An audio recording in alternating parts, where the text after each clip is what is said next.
everyone. I'm super excited to be here. As Mike said, my name is Camille Fournier. I'm the head of engineering at Rent the Runway. I was supposed to be joined by my colleague Carlo. Unfortunately, or well, fortunately, his wife had a baby on Saturday.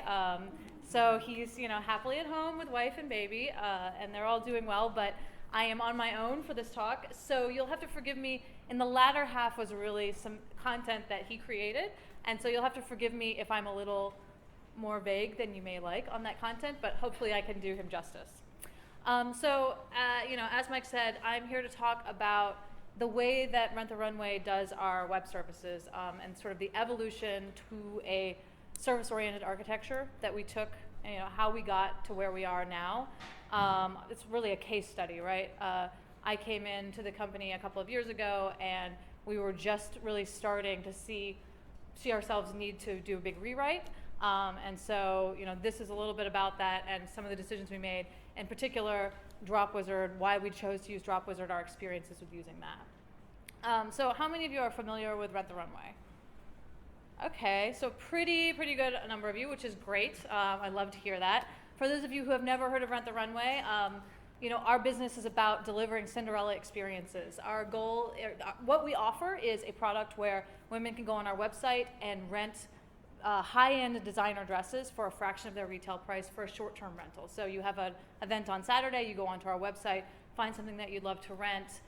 It shows up in the mail for you on Thursday or Friday. You try it on, pick out your shoes, go to your event, get 1 million pictures taken, look fabulous on Facebook, ship it back to us, and you don't have yet another dress sitting in your closet, shaming you for not wearing it more than once.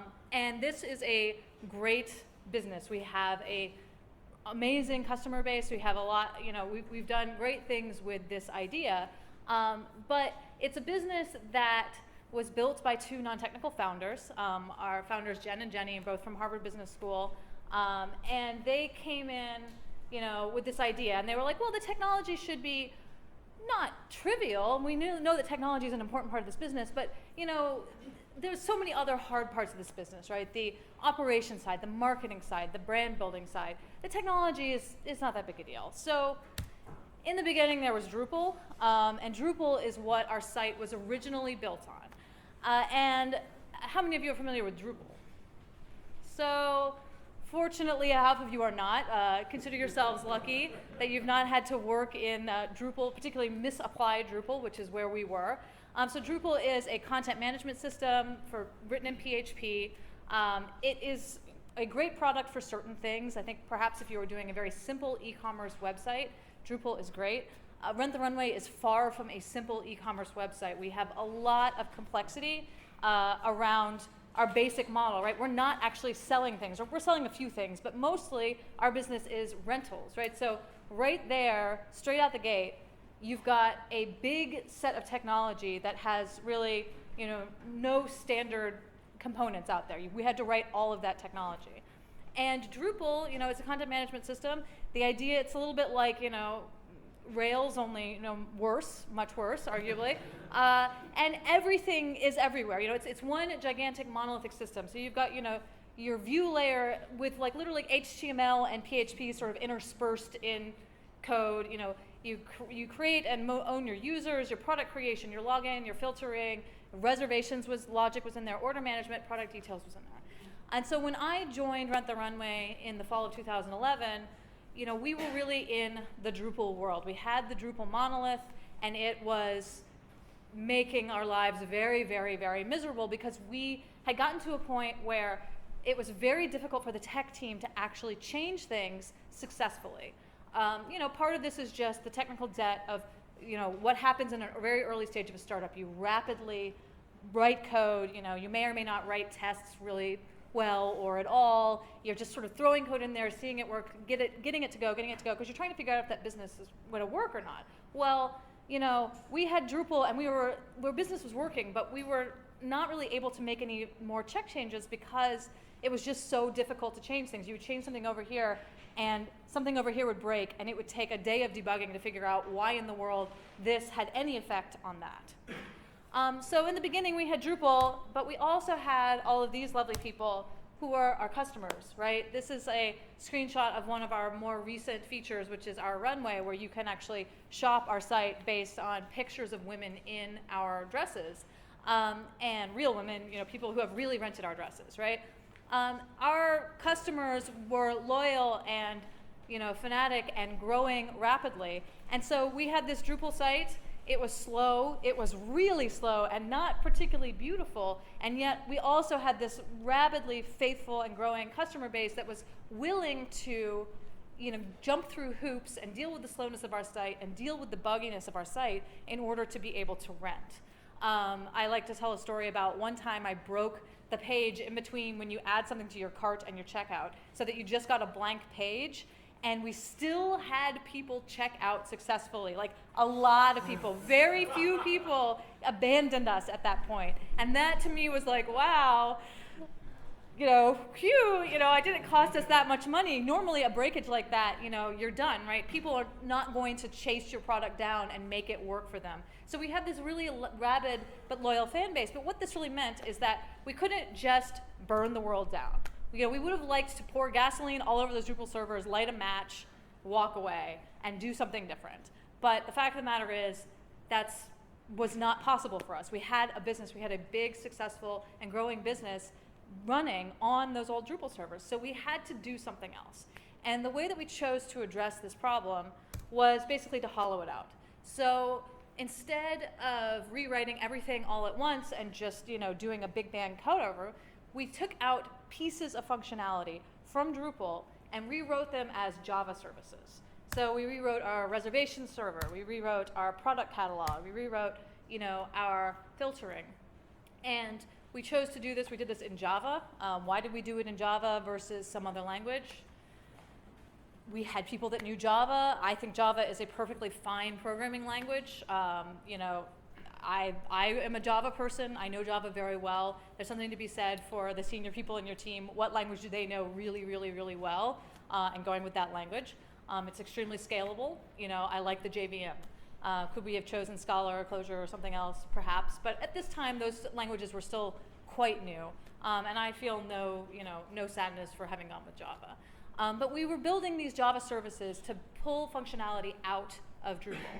And this was actually, this was great. This was really, it was not easy. Took us a long time. It was kind of a big effort, particularly our reservation system, which, as you can imagine, is a really, really key and important part of our business. We chose to not only take that logic out of Drupal, but actually also rewrite its functionality at the same time. And word to the wise, I would not recommend, generally speaking, doing that at the same time. Everything past that we've chosen to take out and then add new functionality versus taking out and rewriting at the same time, because that ended up being a really big, difficult project. But, we took these projects out, we rewrote them, we wrote them in Java, we made them basically JSON APIs. So our Drupal server now, you deleted all this PHP code, it called these JSON endpoints, and great, beautiful, wonderful. This is actually not a bad way if you've got to re-architect a system and you want to move to a SOA system, not at all a bad way to do it. But it has a downside, and a downside that I recognized sort of from the get-go, which is complexity. And this is my embarrassingly poor data visualization graph, because if you notice, this axis is a joke. This is not good. But the moral of the story of this graph is that the number of services we had in production was about 2 in December of 2011, and that was one extremely trivial service around experiments and something that we had actually had an outsourcer create around our photo reviews. By March of 2012, we were up to 6 services in production, and by May of 2012, we were up to 11 services in production. And now today we have about 12 services, again, for our web stack layer. We also have a huge number of services running our warehouse and operations side software, and it's a whole different system, which was fortunately always written in Java, so we didn't quite have the same problem there. You may look at this and think to yourselves, well, so you traded something for something here. You had this horrible Drupal stack that nobody could get anything done, but now you've got 12 different types of services in production. Are you insane? Like, that does not actually seem any easier to me. you're right in some sense, right? We definitely traded the complexity of, developers being able to get any work done. So in this model, right now, our developers are able to get work done actually quite quickly. I'm able to say, you are going to focus on some feature that needs product work. You're going to focus on something that needs reservations work. You're going to focus on something that affects our users. And it's, generally speaking, people can work much better in parallel without worrying about stepping on each other's toes. Not perfectly, not 100%, but certainly significantly better than we were in the Drupal world. Yes, you had a quick question? Yeah, so 2 questions. First of all, were they all separate from the data model perspective? Were they sharing the same database? Sure. So the question is, were they separate from the data model perspective? They're sharing the same database. So the way that I structured the services, we have data owning services. So all of the CRUD around certain types of data, related types of data, will be owned by a single service. So our reservation service, our product service, our users service. We also actually have integration services that don't generally do any data themselves. They take data from other services and combine them in various ways. For example, if you're thinking about the product filtering, right? So our product faceting and filtering. You need to get products from the product catalog. You need to sort them based on attributes, but you may also need to check their reservation availability. Or you may need to say, show me only the ones that this user has favorited. So we have integration services that will actually combine data from different services and deliver JSON payloads to the front end. It's not perfectly clean, but that model has actually worked pretty well for us. And they do actually all share. The database is shared, but various tables will be strictly partitioned to the services that use them. And we have not had any trouble via code review and sort of convention keeping people from violating that. So, complexity. We've got a lot of services in production. And I knew that this was going to happen. I have a background in SOA architectures and distributed systems from prior work. So I came in being aware that we were going to lose some of the simplicity of operations benefits that you get from a monolith system. So monolith systems, they have their own operational complexities, but you buy a ton of extra complexity anytime you're adding network hops and sort of conversations between servers to part of your stack. And particularly if you have lots of different types of services, you've all of a sudden bought a lot of complexity, right? It's more difficult to tell if something is running slow, why is it running slow, right? If something's giving back slightly incorrect results, where is that coming from? You've got a failure somewhere in your stack, what's failing and why, and what do you need to do to bring it back up? And so the way that I chose to address this particular issue was to think really operations first in the design and the choices that we made building out our services. So, DevOps, right, is a very popular concept these days, I think for good reasons, right? I think DevOps is a great way of, forcing everyone to think about the way that your code is actually going to be deployed and running in production. I think every developer should have a really good mental model for what that means. Availability and performance of your services is a critical, aspect of actually serving your business. The software that you develop, it has to meet the SLAs that your customers need, right? If you've got a website but it's really, really slow in the e-commerce world, that is dollars spent. So understanding where you're spending those dollars and understanding what's slow and how to fix it is an incredibly important thing that every developer of a service needs to be at least somewhat aware of. They need to be thinking operationally, how is this going to run? What's going to happen? How can this break? What is it talking to and how can it break?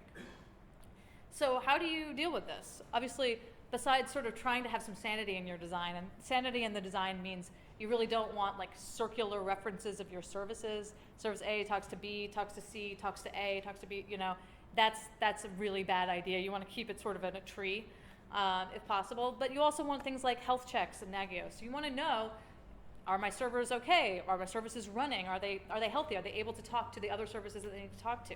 You need to be able to measure the performance of your services, how the endpoints are performing, how things are going, what's going on, right? How many threads are being used? What's the memory usage?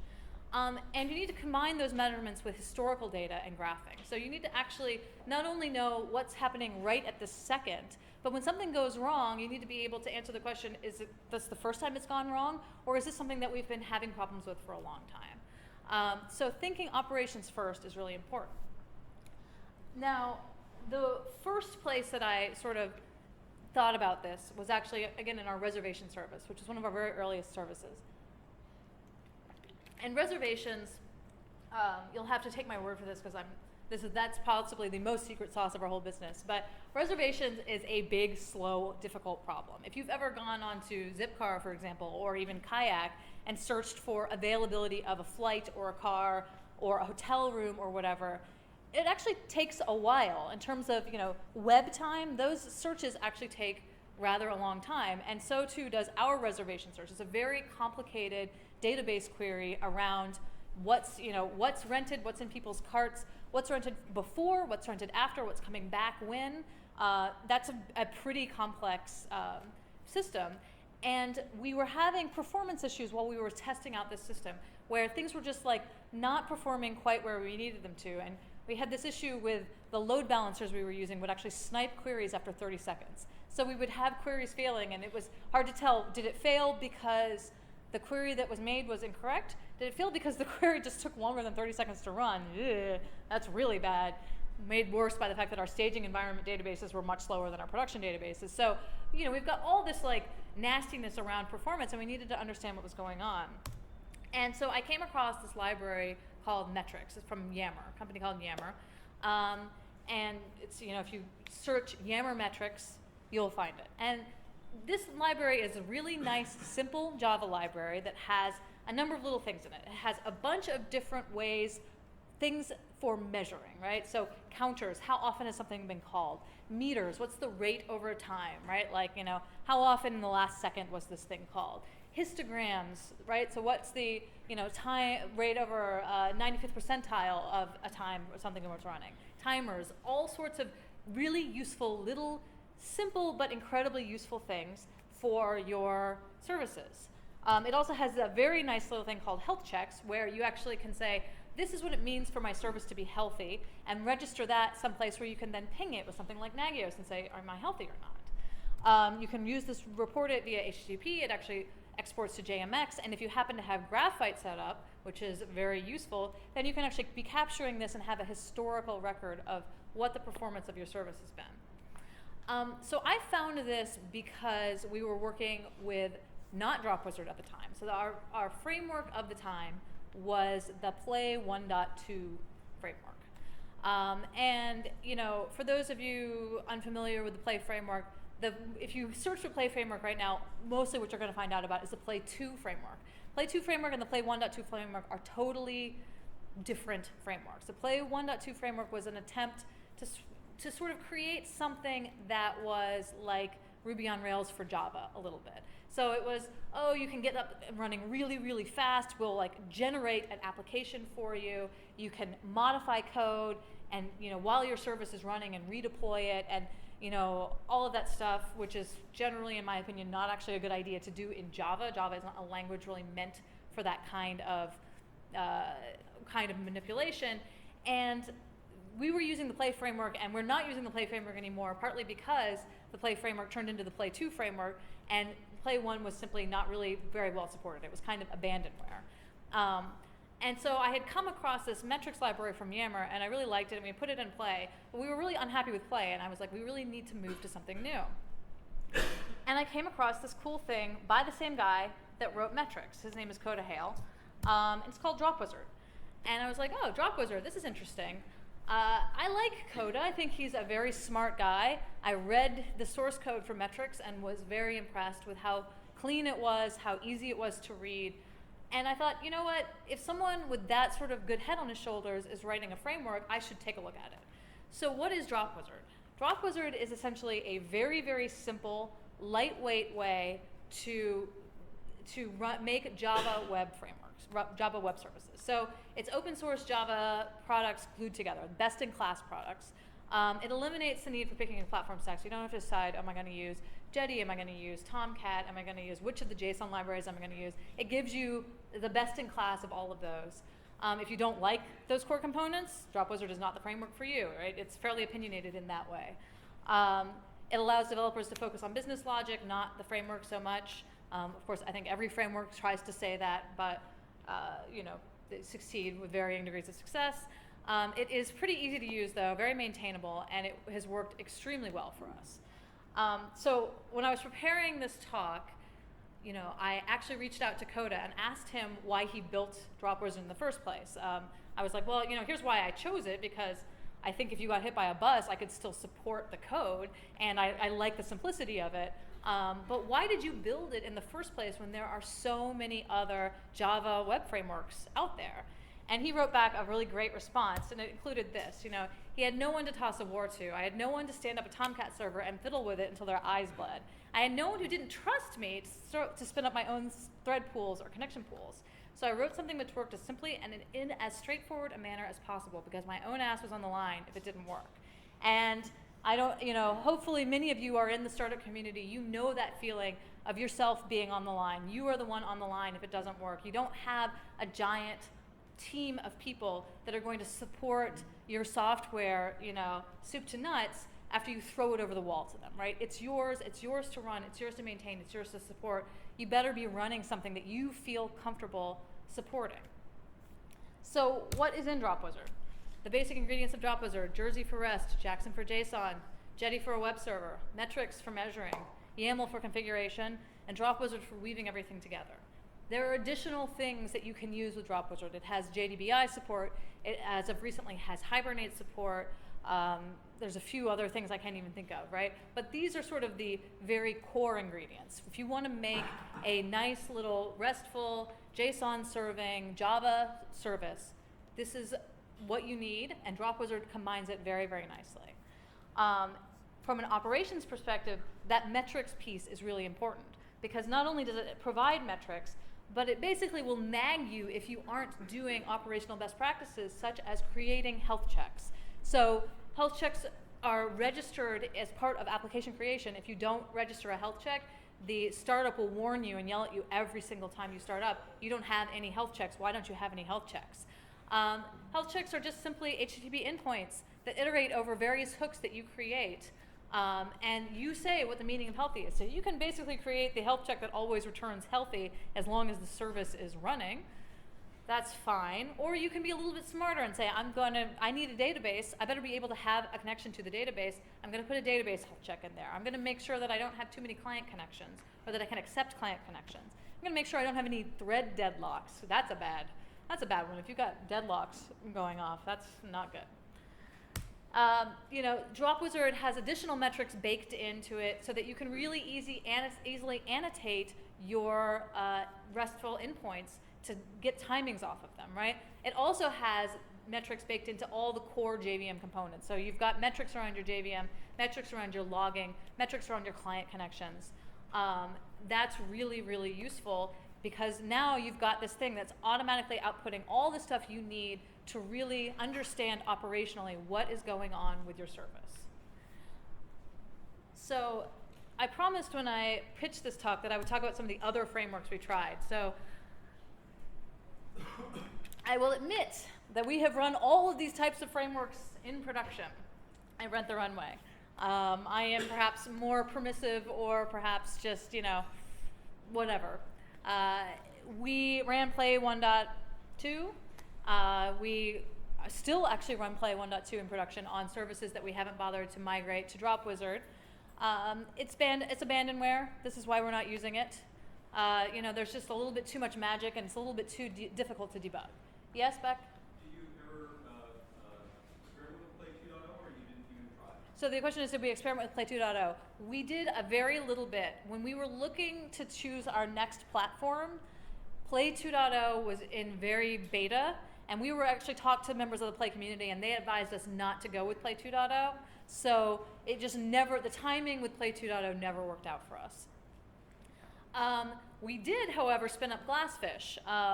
Why did we spin up Glassfish? Well, we spun up Glassfish because when we started using DropWizard, it did not support Hibernate or any kind of ORM, and that was actually and is actually important to my team. We have data that's in Drupal database. Drupal is like super, super relational, super normalized kind of data structures.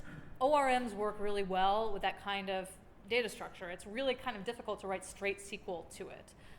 So we needed something with an ORM, And we used DropWizard and other things, but we were like, well, we need something with an ORM. We don't want to use any more play. So the question was, do we use Glassfish or do we use Spring, which was and is still in use in our warehouse side. And Glassfish, the developers went off and came back and said, we want to try Glassfish. We had someone that had been familiar with Glassfish. I would absolutely not recommend Glassfish at this point. I would never, ever choose that. I would rather use Spring than Glassfish. It just was, it's so weird that a system that is standards and is like implementing the Java standards is so difficult for people who are used to writing Java services to work with.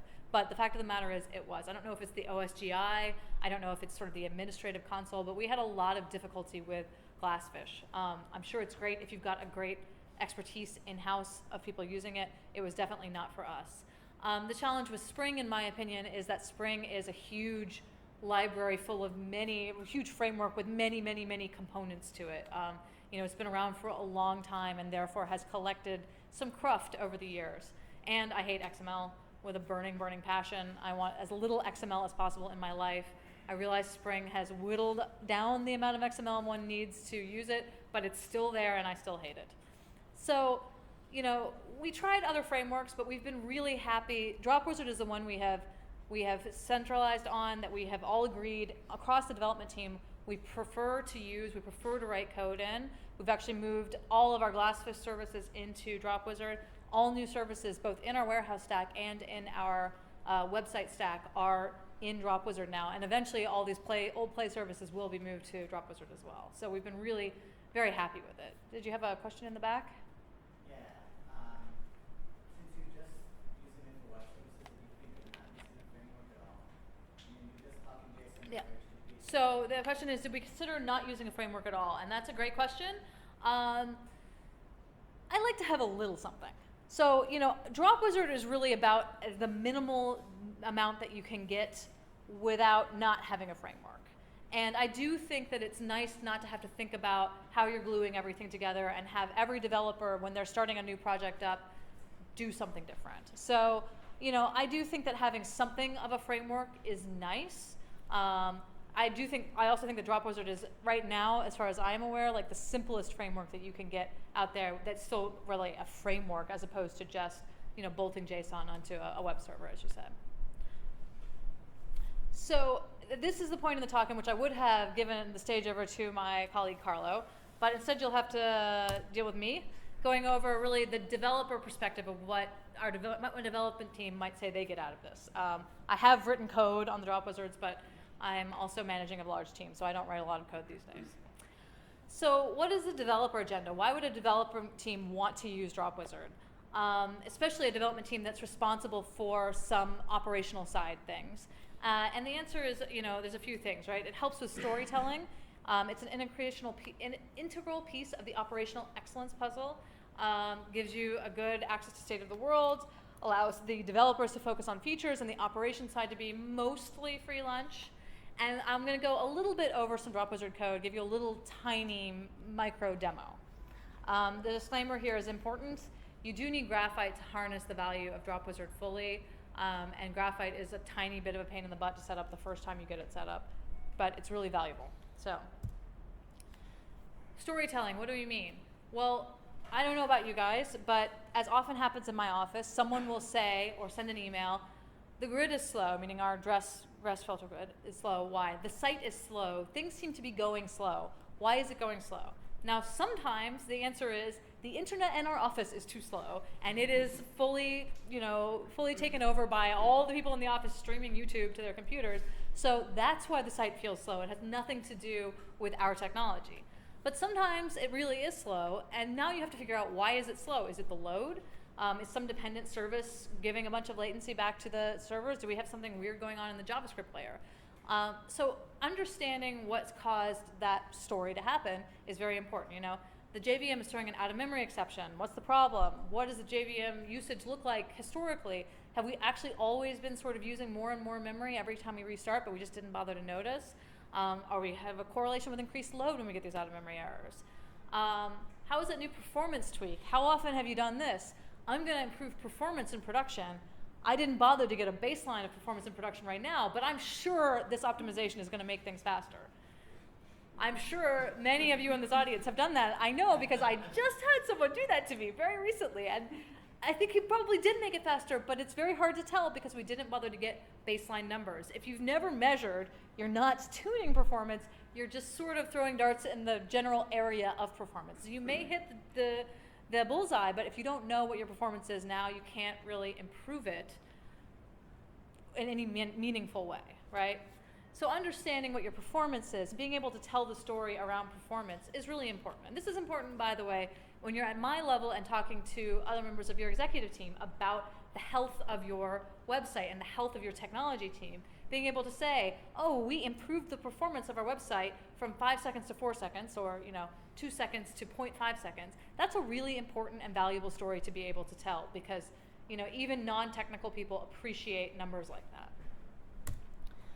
The ingredients of operational excellence, application instrumentation. So this is, again, why did we use DropWizard? Why do we like DropWizard and why do we feel that it is an important part of our web service stack? Because it automatically gives you this application instrumentation that's really important for understanding the quality of the code that you're writing, the health of your systems, and all of that. You can give yourself application instrumentation via the metrics library. So for those of you who are Java developers and want to take away, and you can't just change the framework or platform that you're writing on, please at least take away the metrics library. It's really, really useful, and it can give you some of this. It's going to be harder to integrate with a secondary system, but it's something, and it's really, really valuable if you care about operational excellence. Taking that application instrumentation and combining it with time series data and graphing via something like Graphite is an additional, very powerful thing for operational excellence, right? That lets you know, how was I doing last week? How am I doing this week, right? When my load peaks, how does everything look? Have I made a release? Has anything changed in my operational characteristics? Then the other ingredients that we're still working on, but hopefully you guys have amazing companies and you're like on the ball of the ops game, centralized logging and log parsing and automatic alerting and escalation via PagerDuty and not via emails, which is what we do right now. And everyone hates us for it. But DropWizard and Graphite, though, those first two things will get you very far down the operational excellence path. So if you really care about operational excellence, at least getting something with application instrumentation and getting some sort of time series and historical data out there is great. This is a real question that we've had to ask ourselves. Oh my God, we're on Good Morning America. Is everything okay? Rent the Runway has a fabulous PR team, which means that sometimes our founders go on to massive market TV shows, and we get 10,000 people going to renttherunway.com all at the same time. When you've got 10 servers or more than 10 servers, and each server running in a cluster behind a load balancer, understanding the meaning of okay and being able to answer this question, especially in the heat of the moment, can be really difficult.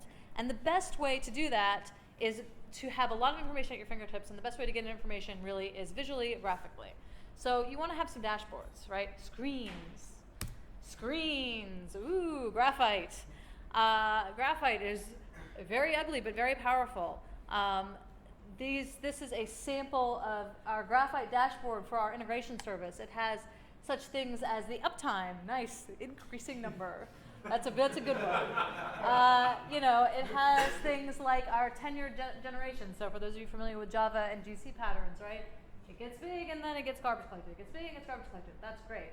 Our 500 count, calls per second, all sorts of pieces of information that you can, at a glance, see sort of what the health of your systems are. And if you're familiar with reading these graphs, you can know very quickly, oh, that does not look good. Like that one service on that box is really going crazy for some reason. It's garbage collecting all over the place. Why is that? So Graphite provides you with this ability to at least see these numbers, see the historical changes and watch them over time. But an even better thing is simply red, yellow, and green, right? So Tassio is a dashboard, I think out of GitHub is the original author. This is even nicer, right? You pipe your Graphite data into Tassio, and now all you're looking for is everything green? Good. I'm good. Everything green? Good. I'm good. Now, that's, if you're trying to look for sort of worrying patterns, this may or may not be the best thing, but it gives you a very good at-a-glance quality, right? If you see yellow or red, you want to start diagnosing because something is starting to go wrong. So operational excellence, if you're going to run a service-oriented architecture and you're going to, have 10, 12, 15, 20 services in production, hopefully we'll never get to 20, but 10 or 12, you really need to be able to quickly see the health of your entire system. And again, it cannot just be, your ops people in the corner toiling away. Your whole development staff needs to understand and appreciate the operational picture. Of course, there's not actually any such thing as a free lunch. You still have to think about all the things that you need to monitor, and how you're going to actually collect all that information. Again, DropWizard gives you a lot of this for free, but you need to be collecting it, paying attention to it, and knowing what you're going to be paying attention to. So if you want to do this, how do you get this happening in your environment? Well, you have to install Graphite. Graphite is a pain in the butt to install, but once you get over that one-time hit and a little bit of TLC, it's great, it's fabulous. I'm really a big Graphite fan. Then all you need to do is annotate your endpoints, add some telemetry, configure your services so that they're all feeding Graphite, and hopefully you do this in a centralized manner so you've got some core libraries that are going to all your services and they get sort of the Graphite piece for free. They just have to add the appropriate telemetry. And you're done. Now you've got this operational platform for your web services feeding all the information you need, and it's sort of baked in out of the box every time a new developer spins up a new service. So this point, I am going to very quickly show you a little bit of DropWizard code if you would like. Otherwise, I'm happy to answer questions right now before I go into that. Anything? Yes. I use Graphite and I love it. Okay. I'll say that. I haven't set it up for quite some time. I'm not sure whether it's improved in the setup. I was curious when you showed dashboards, Yes. the black one. Yes. Is there a wrapper you're using for dashboards, or is that something right out of Graphite that you're using? I think that's one right out of Graphite. Okay. Yeah, so Tassio is a wrapper, but I think the one that's just the line graphs is the straight out of Graphite. Sorry, so that was the question was, when we were showing that line graph, where is that visualization coming from? I'm pretty sure it's straight out of Graphite. Yeah? Oh, sorry, go ahead. In the Tassio, you said there's green, yellow, and red. I'm Yes. assuming that you have to set your own warnings and critical levels for that, or is it Yes. is it monitoring those? I believe that you set thresholds. I did not set up the Tassio. That's a Carlo piece of expertise. But yes, I believe that you set thresholds so that you actually know, sort of what's healthy and what isn't. Yeah. If it could figure it out on its own, that would be awesome. But I don't think the machine can do that quite yet. Yeah. As you kind of broke apart your application into various services, how did you adjust your code development, code management that way? How did you implement versioning to make sure that development along one service would keep in line with another dependent service, or what sort of changes did you make? Yeah, so the question is, from a coding perspective, how do you manage development across the team when you've got your code split into services? So we did a few things. First of all, the services are now all in their own separate sort of repositories. So we have, a GitHub for the organization, and we have a ridiculous number of repositories given how many developers we have. I think we have 3 repositories per developer. It's a little bit out of control. So we do have versioning in that every time services are released to production, you tag the release with a particular version. You tell everyone, the version that's being tagged, and you release it. We don't actually, at this point, we have never yet had an issue where we actually had to upgrade services in lockstep. So we don't have any versioning dependencies in our servers yet. Someday, I have no doubt we'll get there. But right now, we've managed to write everything to be backward compatible in appropriate ways so that you can upgrade a service, and you very rarely do you have to upgrade other services in lockstep with that. That is though a aspect of complexity that I expect that we are going to have to be solving better in the near future. We do use Maven for sort of jars and dependencies, and I think one of the big challenges of doing a service-oriented architecture, in particular if you start getting to any kind of binary communication, we just use JSON, so that makes life very, very easy, is versioning of your client libraries and creation of your client libraries, and how do you get if service A is talking to service B, service A needs the client for service B. Does service A write that client internally, or does it take a jar from service B version A? How do you manage that complexity? That is fortunately something that we have not had to deal with yet, but I have no doubt we will at some point in the future. Yes? So implicit in the last statement is that performance overhead with generating JSON, serializing, deserializing Yep. JSON is not that big. I mean, we're not at the point of performance tuning where we care about the overhead, the JSON part of the overhead, right? It's just the value of putting a binary representation into our systems and adding that complexity, adding whatever it is you need to do to make that work, versus the lovely ease of debuggability of JSON is just right now it's not worth it to us. It may very well be at some point in the future. Yes. So you've got split into a bunch of services. Are your launches and your release processes that changed from that? Are you still sort of launching monolithically? Right. So the question is, has our release process changed? It has to some degree. So I try very hard when I was working in the backend services, and that's really the part of the system that I started in when I started at the company, to make it so that those services could be released at any time. And for the most part, they are actually still in that state. For our website, the services should always be tested and qualified on their own terms by their developers, and able to be released at any time. And believe it or not, but that has actually been totally fine by and large, right? We have very rarely had an instance where a service has been deployed and QA has found something that has gone drastically wrong. We still do weekly releases, and so often it's just easiest to do everything at once. Our warehouse side does weekly releases, and they are much more back-end focused, so they do everything at once and they QA it all together.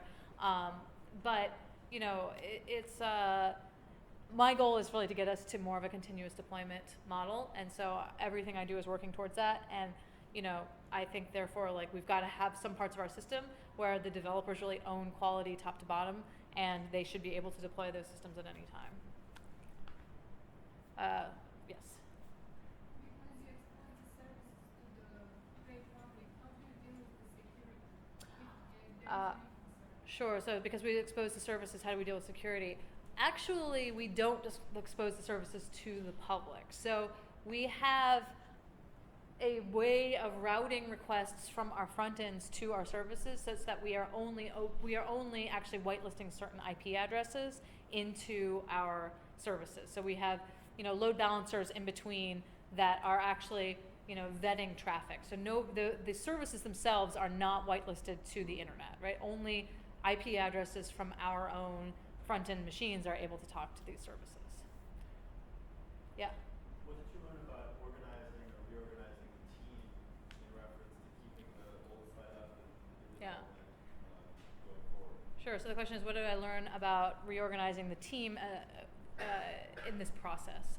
The team used to be organized in really, so we had a front-end team that kind of owned the old Drupal and all of the UI and website stuff and all of that complexity.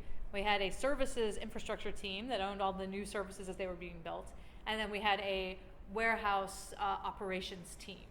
As we've gone down the path of this process, we've actually been able to reorganize everyone to be in more cross-functional teams so that they're supporting parts of the business and business goals instead of supporting a particular piece of software. So that's actually great for the developers because now they're really integrated with the business very closely, and they're supporting sort of front to back, how often do people add items to their cart. We have teams sort of dedicated to business metrics, as opposed to saying, you're an infrastructure team, you own services, or you own the database, or you own whatever, right? It's a much more top to bottom and cross-functional organization. Yeah. Where are we hosting? We are hosting in Rackspace. We are, most of our backend and front end stuff is in Rackspace. We actually we've moved to Ruby thin clients for most of our actual web UI, and that's all in Heroku or EngineYard. So that's sort of a departure, but most of our services are actually in Rackspace. Yes? So you're going to start from scratch today? Yeah. Did you change if I was going to start from scratch, what would I change about my architecture? That's a good question. I'm pretty happy with the way our architecture has been done, is right now. There's not one glaring area where I think this is really awful. I think if I were really going to start from scratch, I would think more about how can I build the system so that we can do continuous deployment? Like, what automation do I need to put in place to be able to do that? Or what cultural changes do I need to make to be able to do that? Because I think continuous deployment is as much a factor of the culture of your entire organization as it is about your tech. But I think, from a tech perspective, I'm actually I'm pretty happy with the systems. I think we're at a really good point where we are at risk of being too complex, but not there yet. And I think that's great because that means that we're working in a very interesting space. We're working towards the edge of our capabilities, and we're expanding our capabilities. So actually, I have to say, I'm pretty pleased with the way our system is architected right now. So, yeah? Another question. Yeah. Are you guys running any Hadoop clusters or data analysis stuff? Are we running any Hadoop clusters or data analysis? We are not running any Hadoop clusters right now. We do have Vertica and some other data analytics systems. We are slowly working our way into that world, but right now, we have Excel. We have one of my data scientists up here. I'm making fun of her. No, we are working on that. But honestly, a lot of the important data for us is not Hadoop scale, right? A lot of the important data for us can fit into a big database, and you can, if your team is comfortable with SQL, you can write SQL on it. And our analytics team, a lot of them are more comfortable in SQL, but we're working on expanding that. So, yes. What do you use for search? What do we use for search? We actually, search as in text search is actually a very, very minor part of our website. So we actually use Solar for it, but it's pretty much only used by our customer insights staff. It's really actually, our customers themselves don't use it because we have fake names for all of our dresses. So it's a very, the names for, this is a rental dress. The name for this dress might be I don't know, swirly blue awesomeness or whatever. And that's not the name that the designer gave this dress. That's just the name that our branding and merchandising team thought would be a good name for this dress. So it's not actually super meaningful, so people don't tend to come to our site and do a lot of text searches. But we do use Solar for what we have. Yes. At what point did you realize that Drupal was not working, that you're being stymied from moving forward in the development? At what point did we realize Drupal was not working? I think everyone knew that before I joined the company. To be honest, right? When you've got a team, I think the team was probably around 10 sort of developers at that point, and the last 5 releases have been almost, not exactly epic fails, but you released, you rolled back. You released 2 days later, you rolled back. You released a week later, everyone had been up all night, every night to get the last few bits of it fixed, and you finally have, gotten through it, and then a month later you try again and you go through that. We've got some people here who lived through those days. When people are just coming to work and you can tell your tech team is dreading coming to work, you've got a lot of work to do. It's not even about how fast you can build stuff for, the website. It's really does your tech team hate coming to work or not? If they hate coming to work, you've got to worry about your technology. Yeah. So you mentioned that you moved to thin Ruby clients now on Yes. the UI side. Can you talk about the evolution and sort of migrating off? So I imagine that partially applies migrating off Drupal. So is there still Drupal base and?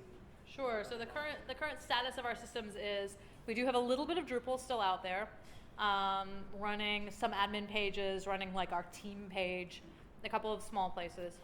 We have a lot of thin Ruby Sinatra clients that are very dumb. They don't talk to any databases. They only talk to services, and they're serving the vast majority of our our customer-facing web infrastructure.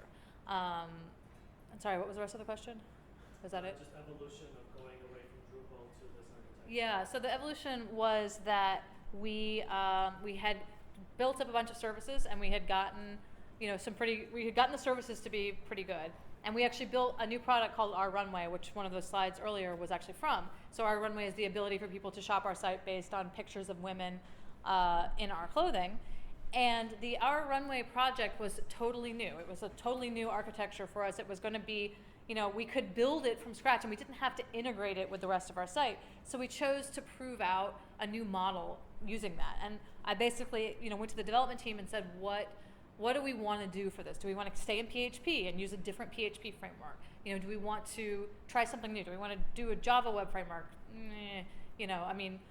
There's nothing wrong with that, but if your developers are used to more scripting languages, it's probably not a great choice. And the developers universally said we want to do Ruby, and I said, okay, you can do Ruby, but I'm not sure about Rails. Can we try something else? And so we ended up on Sinatra, which has actually worked out very well for us. Sinatra sort of keeps things it keeps the temptation of complexity away a little bit, but it still gives our website developers a language and a framework that makes sense for that kind of work.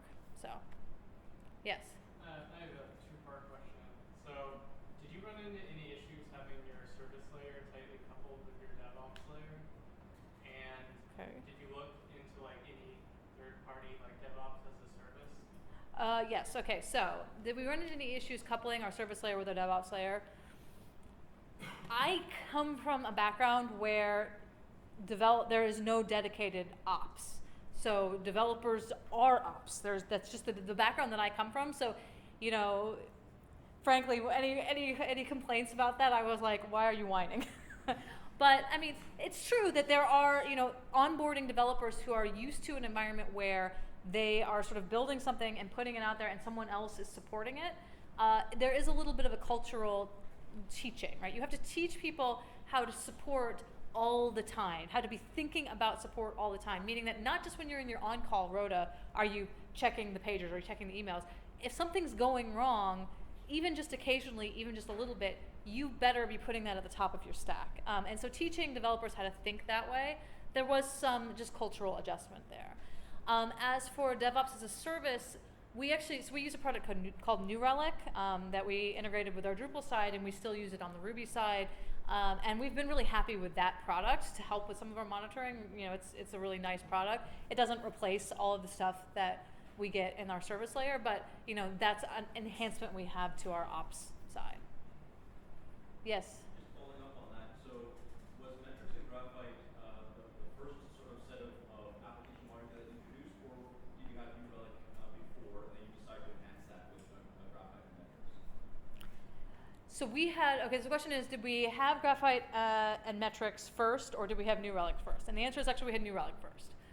So we've had New Relic for a long time because we put New Relic on the Drupal side as we were, cleaning it up, but to help us identify, big slownesses and problems with the Drupal side.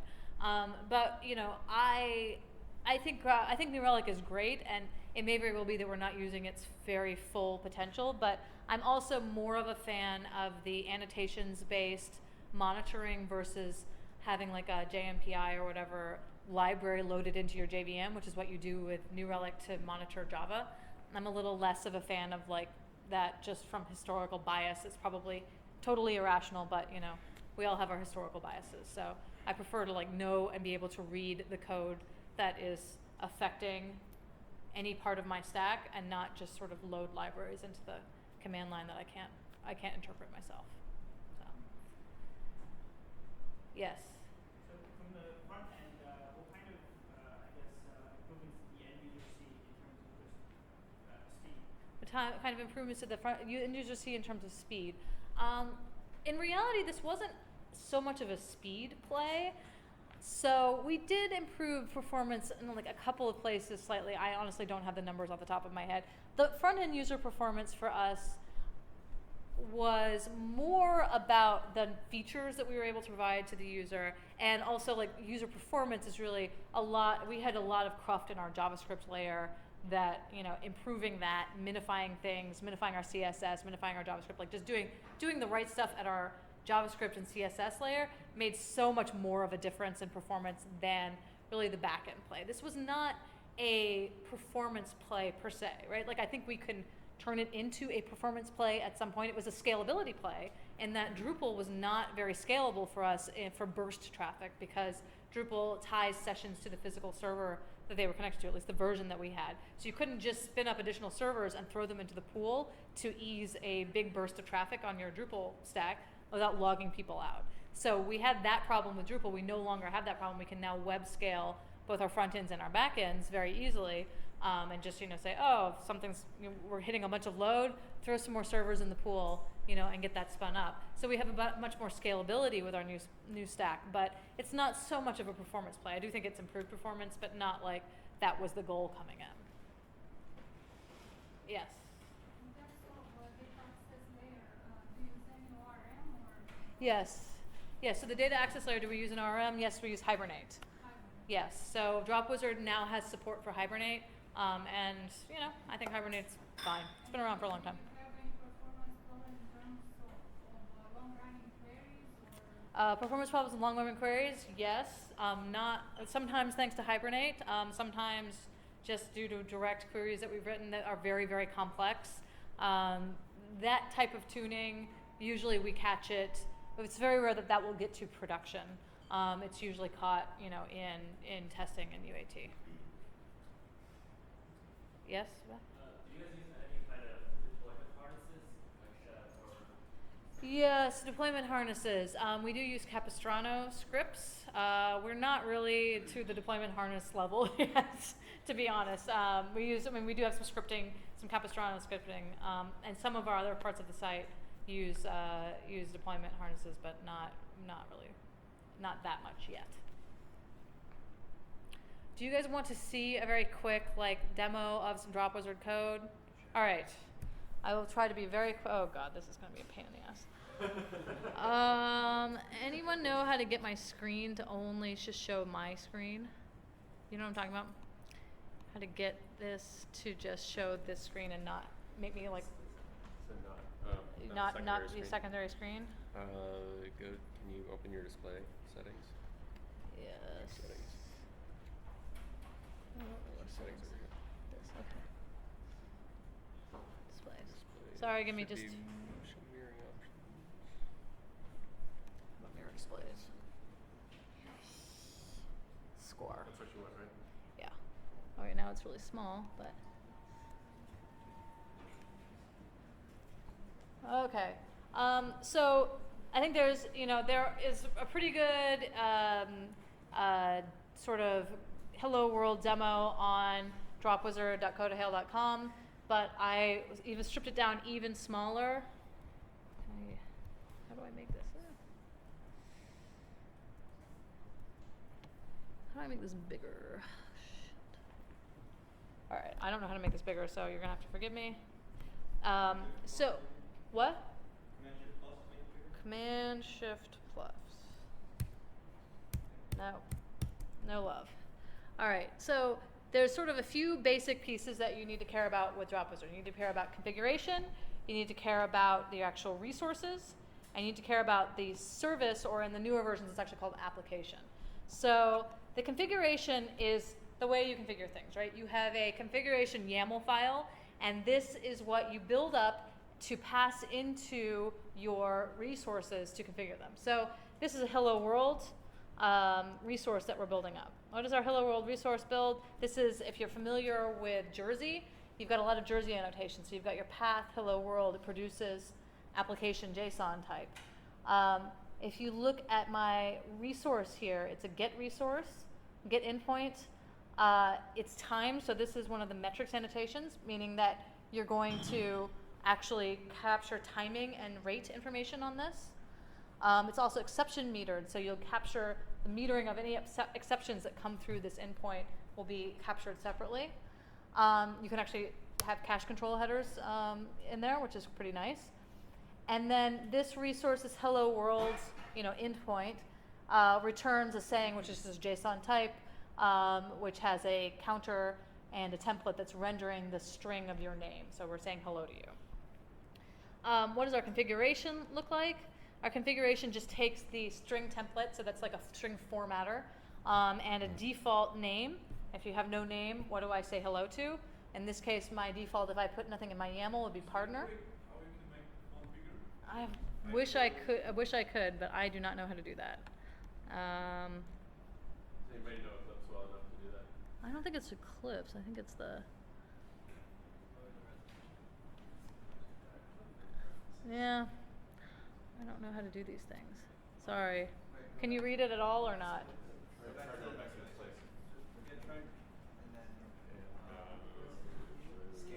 Well, sorry. Oh, that's a bit.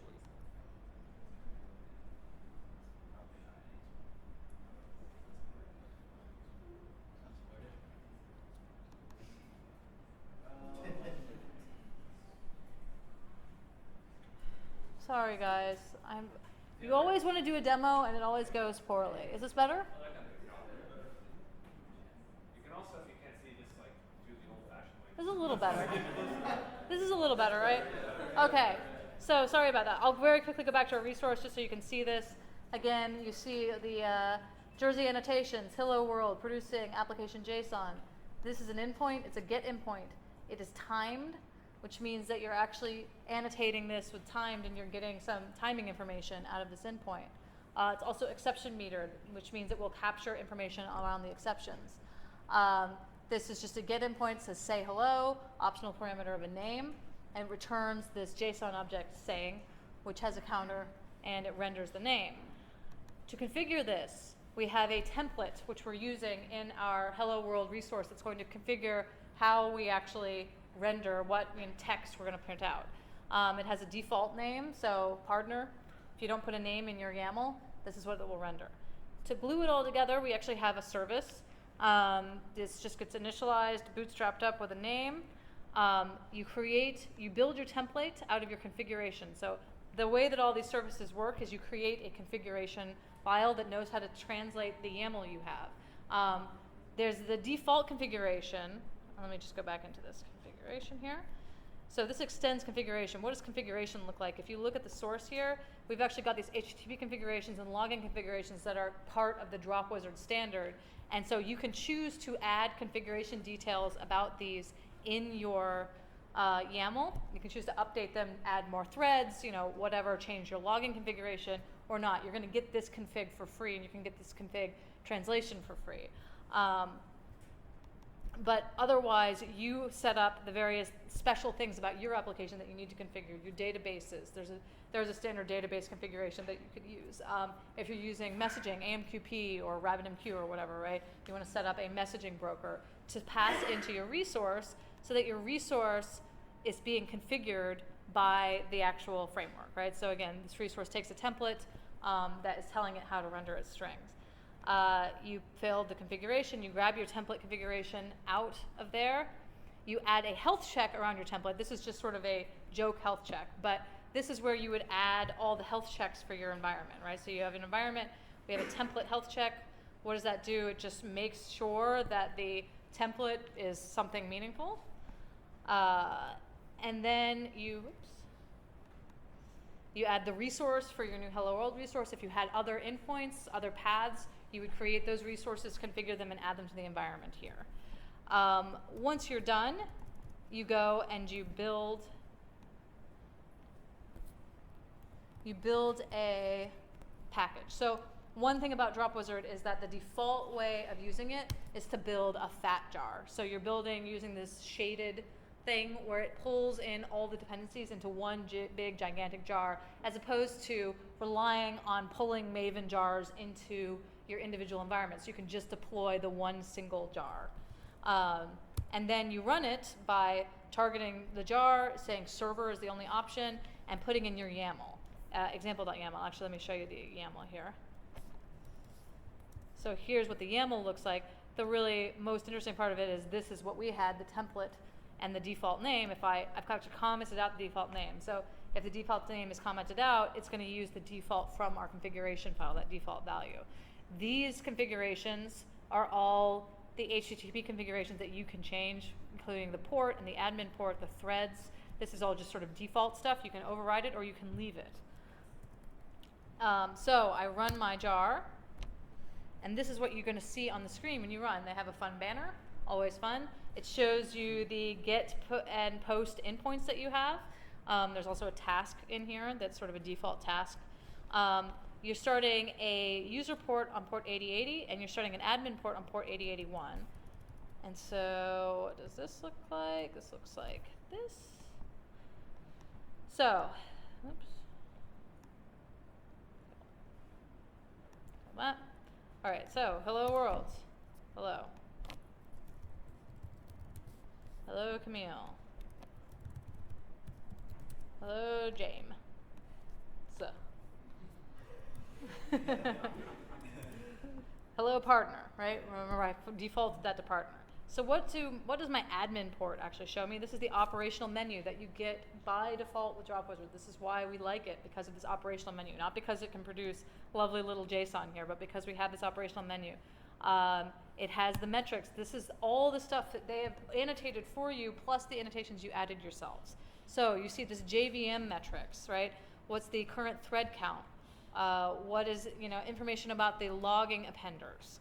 Here's my resource, and here's some stuff about it. How many times has it been called? It's been called 4 times. What's the min-max standard deviation of the time that it took to run in milliseconds? It's kind of slow, considering it's not doing anything.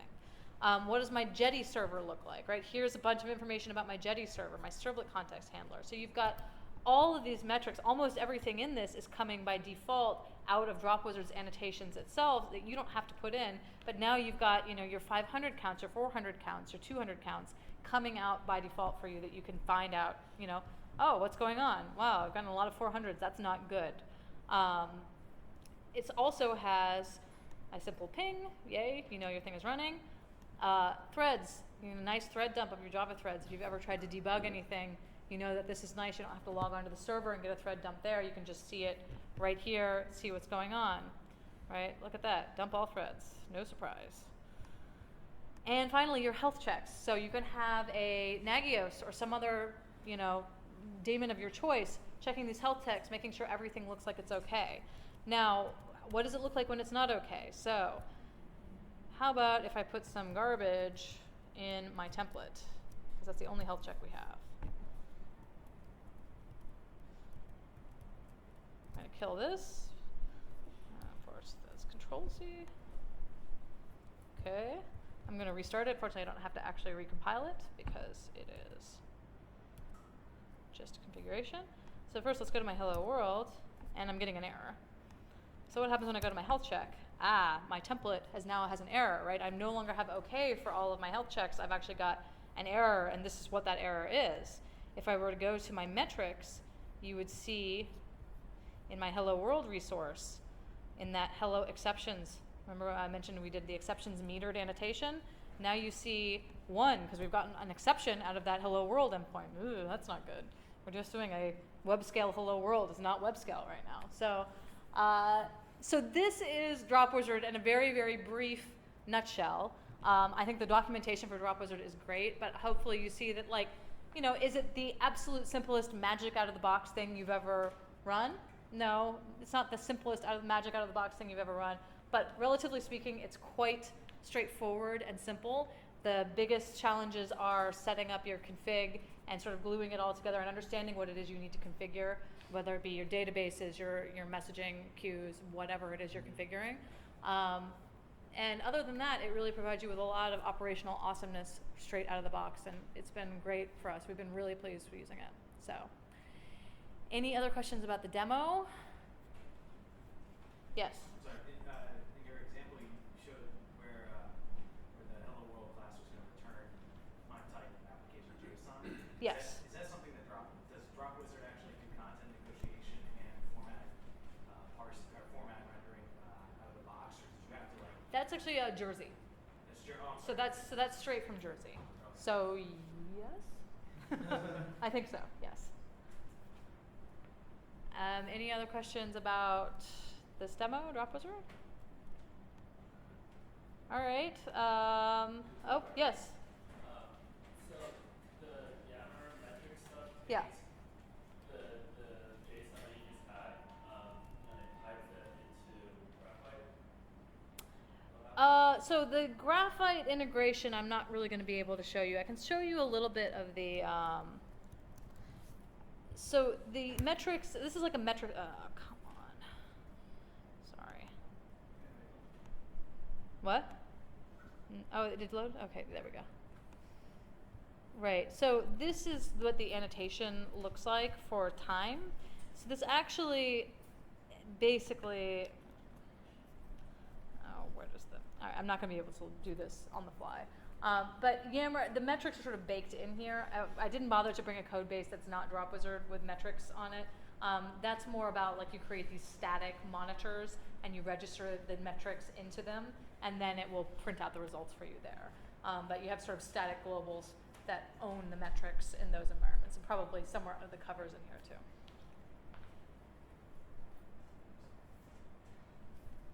All right, so very quickly, you know, my references. Oh, this is gonna be a mess. Did it work? Maybe not. Anyway, yeah, there we go. DropWizard, codehell.com, metrics, codehell.com, Graphite, wikidot.com. I'm not actually going to bother to post a demo DropWizard because the DropWizard example in Coda's GitHub is plenty good enough that gives you all the things you really need. Thank you so much for coming. Carlo's not here, but he did write the second half of those slides. If you have any questions for him, you can find him at Carlo Barbara on Twitter, or Cabcata. He's done a few little cool things there. I am Camille on Twitter. I have a blog that you are more than welcome to read and make fun of. Rent the Runway is hiring. If you think this stuff sounds like fun, if you're interested in, you know, helping us stay on the edge of complexity without falling into the complexity abyss, I would love to talk to you because I think it's a fun place to be, and I think we're doing some really fun things there. So we're hiring. You can go to our careers page, or you can just simply tweet me, email me, camille@apache.org. I'm a friendly person. Come up and talk to me now. Thank you guys so much for coming to the talk.